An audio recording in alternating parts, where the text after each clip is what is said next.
सुप्रभात बच्चों। आज हम लोग हाफ ईयरली एग्ज़ाम में पूछा गया 2024-25 का पेपर डिस्कस करेंगे। यह पेपर 2024-25 के हाफ ईयरली में पूछा गया है, क्लास 12 का है, इंग्लिश का है। आगे हम लोग ये चर्चा करेंगे। पहला जो पैसेज पूछा गया है, फर्स्ट पैसेज में 5 क्वेश्चंस होते हैं। पहले हम पैसेज को रीड करते हैं, उसके बाद क्वेश्चन को जो है आंसर को ढूंढेंगे। पहला है, destruction of forest has a major impact on the productivity of croplands. यहाँ पे स्पेलिंग लैंड्स की स्पेलिंग गलत है, LANDS रहेगा। तो destruction of forest has a major impact, आप जानते हो जो डिस्ट्रक्शन हो रहा है, फॉरेस्ट का विनाश हो रहा है, उसका मेजर इम्पैक्ट पड़ रहा है। मेजर इम्पैक्ट माने होता है प्रभावी, बहुत ज़्यादा इफेक्ट हो रहा है, उसका प्रभाव पड़ रहा है। जो डिस्ट्रक्शन ऑफ फॉरेस्ट है उसका प्रभाव प्रोडक्टिविटी पर पड़ रहा है। प्रोडक्टिविटी किस पर? क्रॉपलैंड्स में, जो हमारी फसल वाली ज़मीन है, भूभाग है, उस पर ये असर पड़ रहा है। अब आगे है, दिस हैपेंस इन 2 वेज। अब ये 2 तरीके से घटित होता है। दिस हैपेंस इन 2 वेज, ये 2 तरीके से प्रभावित करता है। पहला क्या प्रभावित है उसको ध्यान से देखने की आप कोशिश करिए। पहला सॉयल इरोजन, इससे बढ़ जाता है भूमि, ठीक है, भूमि क्षरण, मृदा अपरदन जिसे बोलते हैं। इसको याद रखना, सॉयल इरोजन मतलब होता है मृदा अपरदन। और इंक्रीजेज माने बढ़ता है, इससे मृदा अपरदन जो है मैनीफोल्ड माने कई गुना बढ़ जाता है, एक गुना नहीं कई गुना बढ़ जाता है मृदा अपरदन। मैनीफोल्ड माने इंक्रीज माने बढ़ता है, मैनीफोल्ड माने कई गुना बढ़ जाता है।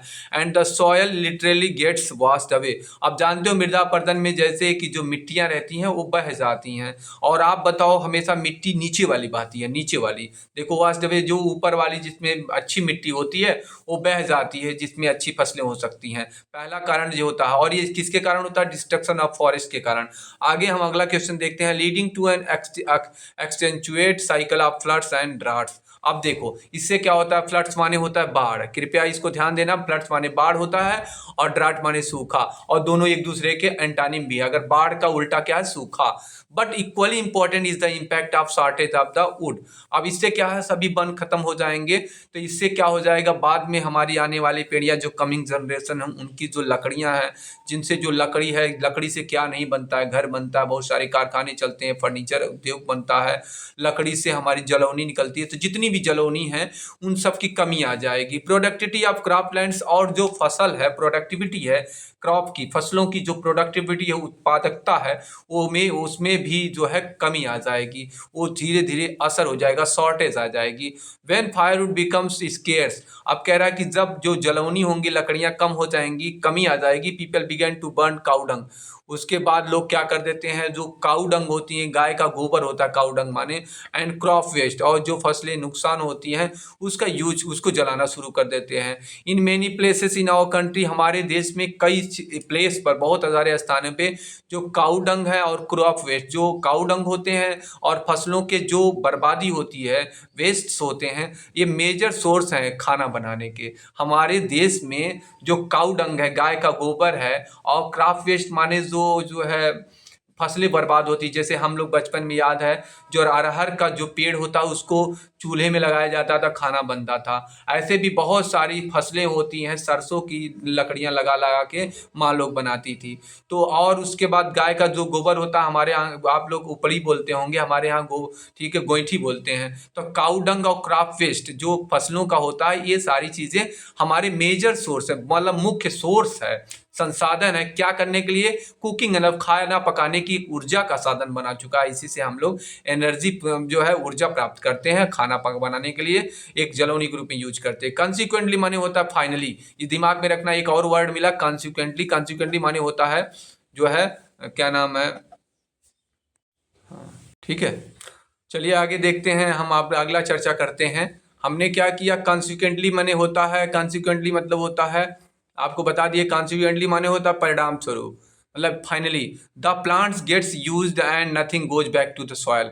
इससे क्या होता है? जो प्लांट्स होते हैं वो यूज हो जाते हैं, और nothing goes back to the soil, और मिट्टी पर में कुछ नहीं जाता, वापस नहीं जाता। आप याद रखो, दिमाग में रखो, अगर हमारी ये जो है, हमने गाय की, हमारे यहाँ पत्तियां हैं, गाय की पत्तियां क्या होती है? प्रकृति ने दिया है कि वो सीधे मिट्टी क्या जाएंगे, प्लांट जो हो जाएगा वो उसी में जो है, अगर मिट्टी में मिलेगा तो खाद बन जाएगा, और खाद बन के उसमें मिट्टी में मृदा का जो है बढ़ोतरी होती है, मृदा का उत्पादकता बढ़ती है, मृदा का जो खनिज पदार्थ मिलते हैं खाद बन जाता है। Nothing goes back to soil. और अगर हम सब चीज़ जलौनी के रूप में यूज कर लेते हैं तो जो मिट्टी के अंदर होता है वो मिट्टी में कुछ भी मिल नहीं पाता है। Over a period of time, और कई समय तक हमने न्यूट्रिशियंस अफेक्ट्स क्रॉप प्रोडक्टिविटी, इस तरीके से जो न्यूट्रिशियंस होता है, पोषक जो होते हैं क्रॉप की प्रोडक्टिविटी को अफेक्ट कर रहे हैं, क्रॉप की फसल की उत्पादकता को जो है अफेक्ट प्रभावित कर रहे हैं। इन एडिशन टू दिस, इसके अलावा हम लोग देखते हैं टेक्नोलॉजी ऑफ ग्रीन रिवोल्यूशन। एक ग्रीन रिवोल्यूशन आया। ग्रीन रिवोल्यूशन मतलब होता है हरित क्रांति। हरित क्रांति आई, the technology growing high yielding varieties in limited diet, और वो बहुत सारी वैरायटी लेके आई और लिमिटेड डाइट में केमिकल फर्टिलाइजर्स लेके आई, जो केमिकल खादें लेके आई केमिकल। अब उन खादों को अगर नाम देखे तो देखो, नाइट्रोजन की चर्चा की गई है, फॉस्फेट की चर्चा की गई है, पोटास की चर्चा की गई है, ये सारी चीज़ों की चर्चा की गई है। The total biomass production goes back. अब देखिए, जो टोटल बायोमास प्रोडक्शन होते हैं, जो टोटल बायोमास, बायोमास माने होता है जो आपकी बायोमास का मतलब होता है जो ऑर्गेनिक सोर्सेस होते हैं, मतलब energy which we get from plants और animals, you get from what the sources from the fauna and flora, that is called biomass। जो हम फसलों से प्राप्त करते हैं, जानवर से जो खाद प्राप्त होती है उसे हम बायोमास बोलते हैं, गोबर ओबर से बनी हुई बायोमास बोलते हैं।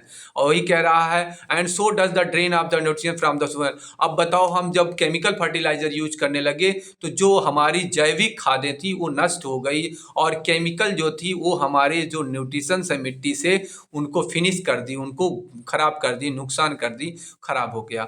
अब आगे हम लोग चलते हैं, अगले प्रश्न पे चर्चा करते हैं। प्रश्न पे आता है, पहला प्रश्न क्या है, आप ध्यान दीजिए। What are the two disadvantages of the destruction of forest. अब देखिए, डिसएडवांटेजेस माने होता है नुकसान। अब क्या क्या नुकसान है आप लोग ध्यान देंगे। पहला हमने क्या नुकसान हो जाएगा कि जो है पहला डिसएडवांटेज, उससे जलौनियों की खराबी हो जाती है, पहला आप लिख सकते हैं। और दूसरा जो क्रॉप की प्रोडक्टिविटी है वो नुकसान हो जाता है। तो दो प्रकार के इफेक्ट आपको लिखने थे और आप लिख सकते हैं। और आप और ये लिख सकते हैं जो बायोमास प्रोडक्शन है, जो जैविक खाते हैं, ठीक है, ऑर्गेनिक जो खादें हैं वो कम हो जाती हैं। यही मेजर आप इफेक्ट डाल सकते हो। आप देखो अगला है, क्या नाम है, what are the major sources of cooking energy. अब यहाँ पे आपको दो चीजें लिखना था, आप ध्यान से देखिएगा इस पर। आपको यहाँ आप काऊ डंग लिख सकते थे, काऊ डंग, और दूसरा क्या लिख सकते हैं काऊ डंग के अलावा, आप देखो मैं ऊपर दिया गया है, आप उसी को ध्यान देना है। दो मेजर सोर्स है कुकिंग एनर्जी गाँव में, आपको यहाँ पे लिखा है, देखो काऊ डंग, यहाँ पे कहीं लिखा था, मैं बता रहा हूँ आपको। हाँ, कुकिंग एनर्जी देखो यहाँ दिया था, यहाँ साफ साफ लिखा है, फिर भी आप लोग गलत कर देते हो। एक काऊ डंग मेजर सोर्स ऑफ एनर्जी है, ये देखो लिखा कि काऊ डंग जो है मेजर सोर्स एनर्जी है, काऊ डंग और क्रॉप का वेस्ट। तो आप कोई कहेगा वार द टू मेजर सोर्स, जो है एक काऊ डंग है और दूसरा क्रॉप का वेस्ट है, फसलों की बर्बादी। तो यहाँ पे आपको केवल जोड़ देना था काऊ डंग और क्रॉप वेस्ट। आगे देखिए, तीसरा क्वेश्चन क्या है, what is the impact of the technology of green revolution on the soil. अब इसमें साफ साफ अभी देखो, इसमें से ध्यान दो, ग्रीन रिवोल्यूशन यहाँ पे आ गया। अब ग्रीन रिवोल्यूशन भी, इसका आंसर यहीं पे साफ साफ है, देखो, the technology of growing yielding varieties of limited diet of chemical fertilizers. जो केमिकल फर्टिलाइजर्स जो मिट्टी में मिले हुए हैं, जो रासायनिक खादें जो मिट्टी में मिल रही हैं, उससे जो है इसकी जैविक खादें, जो शक्ति है मृदा की, खत्म हो जा रही है। रासायनिक में जैसे पोटास डाला जा रहा है, नाइट्रोजन डाला जा रहा है, फॉस्फेट, नाइट्रोजन, पोटास, जो हम खादें ऐसे यूज कर रहे हैं, इससे जो फर्टिलाइजर है, जो खादें, जो मृदा शक्ति है वो कमजोर हो जा रही है। और इसको बढ़ाने के लिए हमें बायोमास का यूज करना, बायोमास वाली ऑर्गेनिक खेती जो है खादों का यूज करना चाहिए। तो ऐसे यही कह रहा, व्हाट इज द इम्पैक्ट। तो ग्रीन टेक्नोलॉजी जब आई, हरित क्रांति आई, उसकी टेक्नोलॉजी से सबसे ज़्यादा प्रभाव जो है मृदा की शक्ति पर इसलिए पड़ा, खराब हुआ, क्योंकि हमने क्या किया, जो केमिकल टेक्नोलॉजी से प्राप्त केमिकल खादें हैं उनका यूज करना शुरू कर दिया, जिससे मिट्टी खराब होने लगी। विभिन्न प्रकार की आज देखते हो, डाई डालते हो, यूरिया डालते हो, और आप जो है विभिन्न प्रकार की आज जहरीले जो है कीटनाशक दवाएं डाल रहे हैं, इससे मृदा जो है कमजोर हो जा रही है, नुकसान करता है। अब चौथे पे, how can the soil be enriched. तो इसका सिंपल सा आप ऊपर सुझाया गया है, आप मृदा में मजबूत करने के लिए आप क्या करिए, मृदा में बहुत सारी जो उसकी क्रॉप की वेस्ट है उसी में मिलने दीजिए, ठीक है। और घासों की पत्तियां हैं, जो बहुत सारी पत्तियां हैं, लकड़ियां हैं छोटी छोटी, सारी उसी में मिल जाएं, प्रकृति में ही वो जाके मिट्टी में मिल जाएंगी, कुछ देर बाद वो खाद बन जाती है, जिससे वो जंगल हरा भरा रहेगा और खेती में मृदा शक्ति बनी रहेगी। और हम केमिकल फर्टिलाइजर्स का यूज कम करके हम अधिक से अधिक जो जैविक खादें हैं, गोबर हैं, पत्तियां हैं, घास फूस हैं, इन सब का यूज करके हम खाद बनाएं, ठीक है। और उसको जलौनी के रूप में कम यूज करें, बल्कि उसे मिट्टी में ही मिला दें। आगे देखते हैं दूसरा। पांचवा में आप लोगों को क्या पूछा गया था, ध्यान दीजिए। पहले वाला इफेक्ट है, तो इफेक्ट का इम्पैक्ट है, आपने क्या बताया था, इम्पैक्ट। इम्पैक्ट माने प्रभाव, आप देख लीजिए सबसे ऊपर आप जाएंगे तो यहाँ इम्पैक्ट मिला हुआ है, इम्पैक्ट दिया गया है। तो उस पहले वाले का आंसर ही इम्पैक्ट था, आपने इसको गलत कर दिया। और आप आगे देखिए दूसरा वाला क्या है, which word in the passage opposite of minor. अब देखो यहाँ माइनर दिया गया है, अब माइनर का उल्टा क्या हो जाएगा, माइनर का उल्टा होता है मेजर। अब उसको देखो, ये माइनर है, अब उसको हम मेजर पे ले चलते हैं। आपको देखो माइनर के जगह पे आप सिंपल इसी में सब दिया, देखो मेजर दिया गया है, तो माइनर का क्या हो जाएगा, मेजर हो जाएगा। अब अगला हम चलते हैं तीसरा वाला देखते हैं। तीसरे वाले में what does the phrase biomass in the, तो हमने क्या दिया, द, ठीक है। बायोमास मीन्स होता है द, ठीक है, the fertilizer we get from plants and animals, ठीक है, from the source of plants और एनिमल्स से जो हम खाद्य प्राप्त करते हैं उसे कहते हैं बायोमास। उसके बाद आपको ये लिख देना था, वही आपका आंसर हो जाता। अब आगे हम अगले क्वेश्चन की तरफ बढ़ेंगे।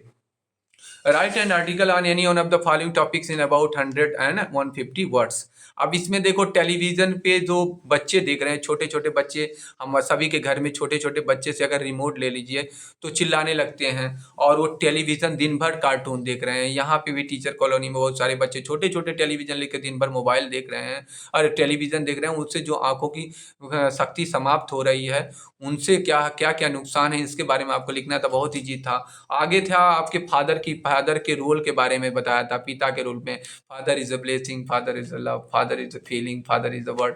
कुछ बच्चे पूरी तरीके से father is a blessing, father is a love, father is a feeling, father is the word पूरा लिख के चले आए हैं। पूरा नहीं, हमने बताया था आपको पोयम सिखाया है, तो आप कुछ लाइन लिखिए, उसके बाद उसके बारे में डिस्क्राइब करिए। आप पूरी पोयम नहीं लिखना था, लेकिन बहुत सारे लोगों ने लिखा और हमने नंबर भी दिया है। तो फादर के बारे में लिखना था, what is the importance of your father in your family, you can think about your father और you will narrate about that, और उसके बारे में नरेट करना था। अगला है आपका, ध्यान से देखिए, टूरिज्म पोटेंशियल ऑफ इंडिया। अब टूरिज्म के बारे में आ गया है, जो हमारे यहाँ पर्यटन हो रहा है, पर्यटन से बहुत प्रकार की, जैसे आप बताओ किसी पर्यटन से क्या होता है, बहुत ज़्यादा रोजगार भी मिलता है, लोग खाते पीते घूमते हैं, इससे ये सारी चीज़ों के बारे में आपको लिखना था। अब अगला हम आगे चलते हैं, सपोज यू आर रिया। अब आपको अपने आप को रिया मानते हुए एक लेटर लिखना था, और लेटर किसके नाम पे लिखना था उसको ध्यान दे दीजिए। द टाइम्स ऑफ इंडिया पे लिखना था, एक newspaper, it is very famous newspaper, आपको उसके नाम पे लिखना था। उसमें कंप्लेन करना था पुअर सप्लाई ऑफ इलेक्ट्रिसिटी, आपको दिखाना था। इसे आप टू द इसी पर लिख देना, सब्जेक्ट लिख देना था जितना, अब तो लिख देना था लेटर, ठीक है। क्या पुअर सप्लाई ऑफ इलेक्ट्रिसिटी पर लिखना था, आप इसके बारे में लिख सकते थे। अब आगे हम लोग चलते हैं, अगला क्वेश्चन पर डिस्कस करते हैं। अब मीनिंग से संबंध, हम बार बार कहते हैं लाइव क्लास आप अटेंड करिए, उसमें धीरे धीरे हम मीनिंग को चर्चा कर रहे हैं, अचानक आप कभी नहीं सीख पाओगे।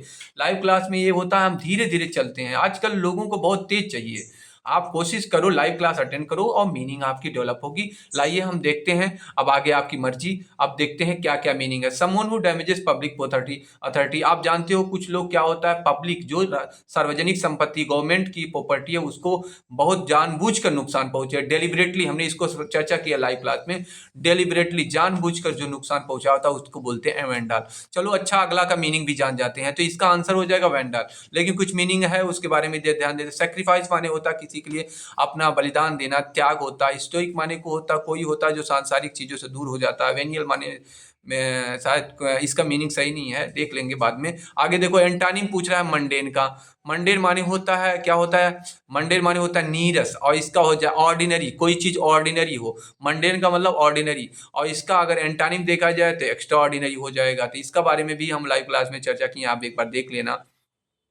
अब अगला देखते हैं, one who is all powerful. अब देखो हमने बताया था जहां ओमनी शब्द आ जाए इसका माने आल होता है, पोटेंट माने शक्ति, तो पोटेंट माने होता है पावरफुल। ध्यान दो, ओमनी माने होता है आल, जो ऑल पावरफुल हो उसे कहते हैं ओमनी पोटेंट। अब अगले वर्ड पर भी चर्चा कर लेते हैं, हम लोग यहाँ पे आए हैं तो इसका अर्थ क्या, मीनिंग क्या, इसका क्या नाम है, इसका करेक्ट सिनोनिम हो जाएगा ओमनीपोटेंट। एक वन वर्ड सब्स्टिट्यूशन के अंतर्गत आता है इसमें। तो one who is all power, वह जो बहुत सबसे अधिक शक्तिशाली, उसे ओमनीपोटेंट कहते हैं। अब आगे ध्यान देते हैं, तो ओमनी माने हमने बता दिया आल होता है, इसको ध्यान दो। देखो यहाँ ओमनी लिखा हो तो इसका माने आल, और सिएंट माने होता है नॉलेज, तो जब सब कुछ जानने वाले को ओमनीसेंट बोलते हैं। अब देखो इसके में क्या दिया, ओमनी, ओमनीफिसेंट, तो इस तरीके से सबके बारे में दिया गया, आप लोग चर्चा करना। आगे देखते हैं, अगला फ्रेज आया था, फ्रेज के बारे में चर्चा करते हैं। क्लोज फिस्टेड मैन, इसको हमने लाइव क्लास में बताया था। आप ध्यान दिए, क्लोज कोई मुट्ठी बंद किया हुआ है, वो एक भी पैसा नहीं निकल रहा है, तो क्लोज फिस्टेड का मतलब आप 50 रुपया रखे रहो जेब अपने मुट्ठी में बंद किए रहो और खर्च ना करो, तो आप क्या हो, कंजूस कहलाओगे। तो क्लोज फिस्टेड, फिस्ट माने मुट्ठी होता, मैन माने आदमी, क्लोज माने होता बंद, जो बंद मुट्ठी किया रहता, हमेशा पैसा नहीं खर्च करता, उसे कंजूस कहते हैं। तो इसका आंसर हो जाएगा आपका सीधे पहला वाला ऑप्शन सही हो जाएगा, अमेजरली पर्सन, पहले वाले का अमेजरली पर्सन। आगे अब दूसरा है, आप अगले क्वेश्चन पे चलते हैं। The synonym of the word derogatory, अगला वर्ड आपका क्या आ गया है, डेरोगेटरी। बहुत इजी क्वेश्चन था। डेरोगेटरी, डेरोगेटरी माने होता है जिससे अपमान किया करे, किसी का फेम को नष्ट करे। तो फेम माने क्या होता है, देखो देखो फेम मिला ना, फेम माने होता है कीर्ति, किसी का अब जो है कीर्ति, तो कीर्ति माने यश, और यश को जो नष्ट करे उसे डिफेमेटरी बोलते हैं। तो ये आंसर हो जाएगा। डेरोगेटरी का मतलब क्या हो जाएगा, डिफेम, डिफेमेटरी। अगला चलिए हम लोग अगला क्वेश्चन पे चर्चा करते हैं। अब आगे है डायरेक्ट इनडायरेक्ट। डायरेक्ट इनडायरेक्ट में देखो, Bala's mother will you are suspended, तो इसमें दो क्वेश्चन बाद में आपने देखेंगे, तो यहाँ पे एक क्वेश्चन दे दिया है इन मार्क ऑफ एक्सप्लेनेशन, इसलिए मैंने क्या कहा था, इसको आप बना दो, यहाँ एक्सक्लेम्ड कर दो, तो बालाज मदर एक्सक्लेम दैट, तो ठीक है। अब ये इसके बाद यहाँ पे जोड़ सकते दो दैट, क्योंकि दोनों में जुड़ता है दैट, तो यहाँ पे यू को यहाँ मानते हुए, मी मानते हुए, आई वाज सस्पेंडेड है लिख दो। तो Bala's mother exclaim that I was suspended. आगे देखिए, आगे द टीचर सेड, अगला है फिर एक्सक्लेम का निशान लगा हुआ है, देखो अब इसको भी द टीचर सेड, अब यहाँ पे दैट यहाँ लगा हुआ, the teacher that, the teacher said that he was suspended, ऐसे करके आप बना सकते हो। अब आगे देखो, आगे है, हम अगला देखेंगे जो आपके सेंटेंसेस से आया है। तो पहला आपको बनाना, हेट बिगेट्स हेट, और हेट से मतलब नफरत से नफरत पैदा होती है, अगर नफरत करोगे तो आपकी नफरत बढ़ती चली जाएगी, और लव प्रेम करोगे तो आपके अंदर प्रेम के गुण बढ़ेंगे। तो नफरत नफरत को जन्म देती है, प्रेम प्रेम को जन्म देता है। इसको आपको कंपाउंड सेंटेंस बनाना था। इसका बीच में हेट बिगेट्स हेट आएगा, यहाँ वेयर हो जाएगा, तो हेट बिगेट्स हेट, और उसके बाद whereas love begets love, इसका ये आंसर हो जाएगा। कुछ लोग एंड भी लगाए, एंड वाले पे हमने नंबर दे दिए हैं। तो आगे देखिए, अगला देखिए, एंड वाला भी थोड़ा सा उतना सटीक नहीं, लेकिन हो सकता है। अगला है the tiger was hungry he killed a goat, एकदम सिंपल सा यही बताए थे। हमने कहा था टाइगर भूखा था, अब भूखा होने के बाद उसका लक्ष्य क्या, क्यों मारा, तो क्या हो जाएगा, क्यों, क्या लक्ष्य हुआ, टू किल ए गोट, उसने किल किया, तो यहाँ हो जाएगा द टाइगर वाज हंग्री, ठीक है, द टाइगर वाज हंग्री, ठीक है। तो ये हो जाएगा द हंग्री, हंग्री क्या है, टाइगर था, तो जो एडजेक्टिव जिसके लिए टाइगर के पहले लेते आओ इसको, तो क्या हो जाएगा, द हंग्री टाइगर। अब इसके बाद क्या किया, किल्ड अ गोट यहाँ लिख दोगे, और यहाँ पे जो ही है वो खत्म हो जाएगा, क्योंकि आप हंग्री यहाँ, तो the tiger hungry, the hungry tiger killed a goat लिख लो सभी लोग, the hungry tiger killed a goat. अब आगे तीसरे वाले पे, सी वाले पे चलते हैं। सी वाले को ध्यान दे, the news has been brought to us by him. अब ध्यान दो, न्यूज है, हैज बीन ब्रॉट, इसको वॉइस बदलना था, तो इसको लोग नहीं बदल पाए हैं, तो इसका क्या हो जाएगा, इसमें हम पहले हम ऑब्जेक्ट ढूंढ लेते हैं। ऑब्जेक्ट इसका जो है उसका सब्जेक्ट बनेगा, तो बाय हिम माने ही, तो ये क्या हो जाएगा, हैज बीन जो होता है ये परफेक्ट है, तो परफेक्ट का रूप है, तो हो जाएगा ही हैज हो जाता है परफेक्ट टेंस में, तो he has brought to us, brought us the news, ऐसे करके he has brought us the news. अगला है आयरन, इसको सुधार लीजिए, ये टायरन है, तो iron is more useful than any other metal, तो यहाँ हो जाएगा no other metal is as useful as iron. मैंने बताया था इसको खूब अच्छे से आप लोग को सही करना चाहिए था, लेकिन आप लोग संयोग बस गलत कर दिए। अगला है आपका सिंटैक्स से आया, इसमें गलती ढूंढनी है, वाक्य गलत है। हमने बताया जहाँ एज वेल एज है, देखो एज वेल एज है, तो एज वेल एज के दो प्रकार से, आगे भी एक नाउन होता है सब्जेक्ट, और पीछे भी सब्जेक्ट होता है। अब देखिए पीछे वाला सब्जेक्ट देखो यस जुड़ा है, सोल्डियर से प्लूरल है, इसके अनुसार यहाँ आ रहा है, आया है कि नहीं। लेकिन जब एज वेल एज आता है तो जो ये पहला वाला सब्जेक्ट होता है उसके अनुसार यहाँ पे जो है ये वर्ब आती है इज एम आर। तो ये जनरल क्या है, सिंगुलर है, एक वचन है, और एक वचन के लिए इज का प्रयोग होता है। लेकिन यहाँ पे क्या सोल्डियर्स जो है आर आया है, तो हमेशा एक वचन जनरल है और जनरल के अनुसार क्या आएगा, यहाँ पे इज आएगा। ठीक है, इसको ध्यान देना। हमेशा एज वेल एज के पहले वाले सब्जेक्ट के अनुसार वर्ब यूज होती है, तो एज वेल एज के पहले जनरल है, जनरल के अनुसार आर ना होके इज होगा। एवॉइड है, अगला देखो ध्यान से, एवॉइड है। एवॉइड के बाद ध्यान से देखो, एवॉइड के बाद हमेशा जिरंड का यूज होता है, पर ठीक है। जबकि यहाँ पे किसका यूज हुआ, इन्फिनिटिव का। जो पढ़े होंगे वो जानते होंगे। यहाँ देखो टू लगा है, टू नहीं होता यहाँ, ये इन्फिनिटिव हो गया। जिरंड में क्या होता है, आईएनजी जुड़ जाता है, तो यहाँ हो जाएगा आई अवॉइड गोइंग देयर। अब आगे हम क्वेश्चन पे अगला चलते हैं।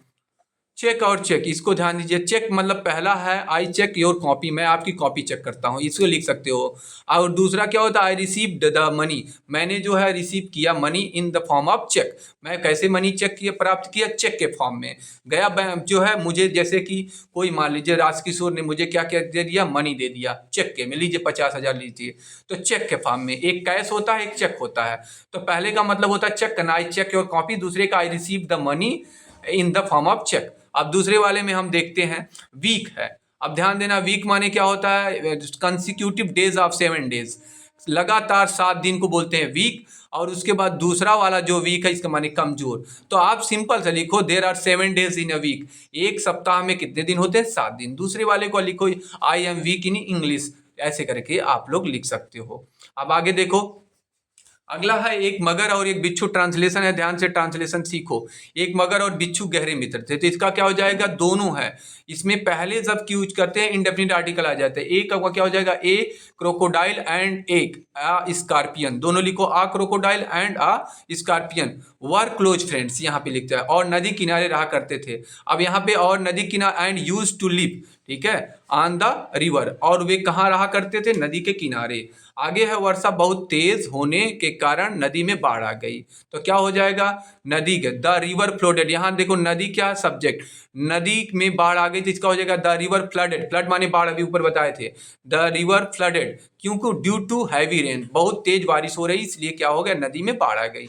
और इन दोनों मित्रों ने किसी सुरक्षित स्थान पर जाने की सोची। अब आगे देखो, और इन दोनों मित्रों ने मतलब ये मगरमच्छ और बिच्छू दोनों सोचे कि हम कहीं सुरक्षित स्थान पे चले जाएंगे। तो क्या हो जाएगा, दिस टू फ्रेंड्स थॉट, या both the friends thoughts to go some safe place, किसी सुरक्षित स्थान पर जाने के बारे में think about to go some safe place. आगे देखो, थॉट ऑफ होगा, thought of going some safe place, किसी सुरक्षित स्थान पर। मगर ने बिच्छू से कहा, इस ट्रांसलेशन को मैं लाइव क्लास में विधिवत चर्चा किया हूं, आप लोग जाके देख लीजिएगा, ट्रांसलेशन खोज लेना, उसमें ये दिया गया है। मगर ने बिच्छू से कहा, अब मगर को बोलेंगे क्या बोलते हैं, क्रोकोडाइल, तो crocodile said to the scorpion. अब क्रोकोडाइल ने किससे कहा, यहां देखो अब एक बार चर्चा हो चुकी थी इसलिए द आर्टिकल लगेगा। तो the crocodile said to the scorpion, क्या कहा, तुम मेरी पीठ पर बैठ जाना, you sit on my back, आओ मेरी, you sit on my back इसका होगा टर्न, और मैं नदी की तेज धार पार कर लूंगा। आगे दिखा है, और के लिए एंड लगाओ, मैं नदी की तेज धार पार कर लूंगा, इसका हो जाएगा आई विल क्रॉस द, ठीक है, तेज धार का क्या हो जाएगा, sharp stream of the river, मैं नदी की तेज धार पार कर लूंगा, हो जाएगा and I will cross the sharp stream of the river. आगे देखिए, बिच्छू ने ऐसा किया, अब यहाँ हो जाएगा, क्या हो जाएगा आप बताओ, हाँ यहाँ बिच्छू ने ऐसा ही किया, तो बिच्छू ने ऐसा ही क्या हो जाएगा, तो द स्कॉर्पियन डिड दिस, इसे किया, द स्कॉर्पियन डिड दिस, मगर तैरने लगा, एंड क्या हो जाएगा, क्रोकोडाइल स्टार्टेड टू स्विम, तैरने लगा, जब वे बीच धार में थे, व्हेन दे वर, ठीक है, इन द रिवर, जब वे बीच में थे, इन the middle of the river, जब वे बीच धार में थे, when they were middle in the stream, जब वो धार में थे, बीच धार में थे, तब बिच्छू मगर की पीठ पर डांक मारने लगा। आप देखो, अब उसके बाद बीच धार में जाने के बाद जो बिच्छू था वो क्या करने लगा, देखो यहाँ दिया, बिच्छू मगर की पीठ पर डंक मारने लगा। तो इसका मतलब जो बिच्छू था ही, ठीक है, स्टिंग करने, स्टार्टेड टू स्टिंग क्या करने लगा, मारने लगा, इसके on the back of the crocodile, मगर जो बिच्छू था स्टार्टेड टू स्टिंग, काटने लगा, स्टिंग करने लगा, on the back of the crocodile जिस पर बैठा था। मगर ने बिच्छू से कहा। अब अगला है मगर ने बिच्छू से कहा। व्हाट, क्या कहा? तो क्या हो जाएगा? Crocodile said to the scorpion, फिर से स्कॉर्पियन से कहा, स्कॉर्पियन से कि क्या कहा? तुम मेरे मित्र हो, यू आर माई फ्रेंड्स। आगे हो जाएगा तुम्हें डंक नहीं मारना चाहिए, यू शुड नॉट स्टिंग, तुम्हें डंक नहीं मारना चाहिए। आगे ने कहा, बिच्छू ने कहा, क्या कहा? स्कॉर्पियन सेड, यह मेरा स्वभाव है। देखो कह रहा है मेरा स्वभाव, दिस इज माई नेचर। इसका क्या हो जाएगा? This is my nature. इतना सुनकर मगर ने पानी में गहरा गोता लगाया। अब क्या? Dive deep in the river. अब इसका ना सोचकर जो मगर था, that crocodile dive in deep into the river, बहुत नीचे गया और बिच्छू पानी की सतह पर ही मर गया। अब इसका क्या हो जाएगा? एंड स्कॉर्पियन डाइड, कहाँ मर गया? On the surface of the, पानी की सतह पर ही मर गया। वह तैर नहीं सकता था, ही कुडंट स्विम। इसका हो जाएगा, इससे सकता था आ गया तो कुड आ जाएगा, ही कुड नॉट स्विम, इसलिए बीच धार में मर गया। So he died in the river, बीच धार में, in the middle of the river, इसलिए वह in the middle of the stream हो जाएगा, in the middle of the stream. हाँ, इसलिए वह बीच धार में मर गया। So he died in the middle of the stream. आगे है, या रिवर भी लिख सकते हो। बिच्छू को अपने दुष्कर्म का फल में आएगा।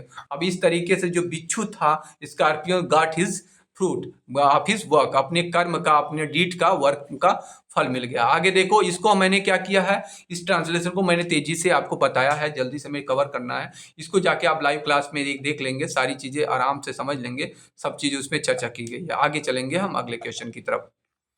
ठीक है, अब आगे देखिए अगला क्वेश्चन क्या है। हमने आपका, how did French perform when his turn came to recite. French ने, जो आपने देखा द लास्ट लेसन से है, क्या किया जब उसका नंबर आया रिसाइट करने के लिए, आप उसको लिखेंगे। अगला है, what does the little last spring convey. Last spring में ये कहा जाता है कि हर व्यक्ति दो प्रकार के होते हैं, एक साहिब आलम की तरह होते हैं और एक होते हैं मुकेश की तरह। साहिब आलम डिपिक्ट करता है, ये दिखाता है कि उस वो कर्म के द्वारा अपने भाग्य को कंट्रोल नहीं कर रहा है, वैसे चलता चला जा रहा है, तो कोशिश करना है। तो लास्ट स्प्रिंग में साहिब आलम ये दिखाता है को उसकी स्थिति परिस्थिति कंट्रोल कर रही है, लेकिन मुकेश अपने परिस्थितियों को दास बनाया है। मुकेश अपने जीवन को आगे बढ़ने के लिए ड्रीम है, मुकेश के पास ड्रीम है, साहिब आलम के पास ड्रीम नहीं है। मुकेश हमेशा अपने, ठीक है, परिस्थिति का, अपने तकदीर का दास नहीं है, वो तकदीर को अपना दास बनाया है। लेकिन साहिब आलम को जैसे तकदीर ले जाती है वैसे ही चलता है। ठीक है, मुकेश मोटिवेशनल है लेकिन साहिब आलम मोटिवेशनल नहीं है। मुकेश रोचक है लेकिन साहिब आलम रोचक नहीं है। इससे मुकेश एक सोच के कुछ बदलना चाहता है दुनिया में, और लेकिन साहिब आलम ऐसा नहीं करना चाहता। तो बहुत सारी चीजें कन्वे करती है, आप जानते हो, आप तेज हो, आप सब कर ले जाओगे। आगे देखो, how did Douglas get rescued when he was thrown in the pool. आपने देखा होगा डगलस, एक हमने डीप वाटर बताया, उसमें डगलस जो एक लड़का था, डगलस अपना, उन्हें कैसे बचाया गया। 3 बार नीचे ऊपर गए और सोचे कैसे करके सीखे, एक खोज किए, उसके बाद एक बहुत बड़ा तैराक बने, तो इसके बारे में दिखाया गया। फिर राजकुमार शुक्ला के बारे में आया है कि वो कैसे थे, वो तो रिसोल्यूट थे, वो दृढ़ निश्चयी थे, वो जो कहते थे करना चाहते थे, और बहुत ही दृढ़ निश्चयी किसान थे, पीजेंट थे। आगे है 8वें वाले पे आ जाओ। Answer any one of the following question about 80 words, 80 शब्द में लिखना है। राजकुमार शुक्ला गांधी जी को चंपारण में क्यों इनवाइट करते हैं, तो इसका इजी आसान है, इसलिए इनवाइट करते हैं क्योंकि इंडिगो का एक प्राविधान था, अंग्रेजों ने कर दिया था कि 3/20, मतलब 20 बिस्वा में 3 बिस्वा खेती, नील की खेती ही उगानी पड़ेगी। कम दाम देते थे या नहीं देते थे, और 3 बिस्वा में, मतलब, और वो भी 3 बिस्वा ऐसी जमीन होगी जो उपजाऊ होगी, कंकड़ पत्थर वाली नहीं। जो बेस्ट खेती था उसमें नील उगाना अनिवार्य कर दिए थे, और उसका सही से पैसा भी नहीं देते थे, उसको अधिग्रहण कर लीजिए थे। और अंग्रेजों का प्रभाव था, जमींदारों का प्रभाव था, किसान हमेशा गरीब होते चले जा रहे थे। उसके बाद उसे छोड़ने लगे, तो उसके बाद ये पता चला कि जर्मनी ने उसे सिंथेटिक इंडिगो उत्पादन करने लगा है, तो अंग्रेज ने उनसे कहे कि हम तुम्हारी जमीन छोड़ रहे हैं, तुम मुझे पैसा दो। अब वो किसान हमेशा ऋण तले दबे रहते, तो उनके पास पैसा नहीं था, इसलिए उसके बाद उन्होंने उसको मारना शुरू कर दिया, जबरदस्ती उनसे पैसा लेना शुरू कर दिए। और इसके बाद में पता चला कि सिंथेटिक इंडिगो के पीछे इसलिए उन लोग छोड़ रहे हैं, तो इसके नाते बवाल हुआ। ये सारी चीज़ें आप लोग देखे होंगे, गांधी जी कैसे सॉल्व किए, समझ के जाके गांधी जी उस सारी समस्याओं को समझे और उसके बाद सॉल्व किया। अब आगे चलते हैं अगले क्वेश्चन की तरफ, आप इसको बारे में पूरा बढ़िया से पढ़ लेंगे। अगला है, देखिए मैंने लाइव क्लास में पूरी तरीके, पृथ्वी क्या कहती है, पृथ्वी कहती है कि धैर्य नहीं छोड़ना चाहिए, कभी सुख तो कभी दुख, सुख और दुख जीवन के विकल्प हैं। सो ठीक है, कभी सुख आएगा कभी दुख आएगा। जिसके जीवन में दुख नहीं आया वो सुख का महत्व नहीं समझेगा, और जिनके जीवन में दुख नहीं आया वो सुख का महत्व नहीं समझेगा। इसलिए सुख और दुख दोनों जीवन में जरूरी हैं। वही पृथ्वी सिखाती है कि अगर दुख आए तो कभी घबराना नहीं चाहिए, धैर्य, पृथ्वी कहती धैर्य ना छोड़ो, कभी धैर्य नहीं छोड़ना चाहिए, वेट करना चाहिए, शांत रहना चाहिए, और समय आए दिखा दो हमारे अंदर क्या है, व्हाट इज इन मी। अगला ये क्या है, व्हाट डज, पहले का आंसर हो गया।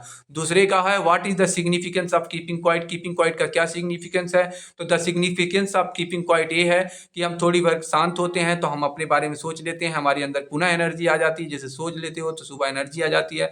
लगातार काम करने से आपकी सोच मरने लगती है, इसलिए बीच में रेस्ट लेना चाहिए। सोचो, असफलता एक चुनौती है, इसे स्वीकार करो, क्या कमी रह गई सोचो और विचार करो। इसमें मदद करती है कि हम अपने आप को सोचें, रीज एनर्जी जो बटोरें और अपने काम को कर लें।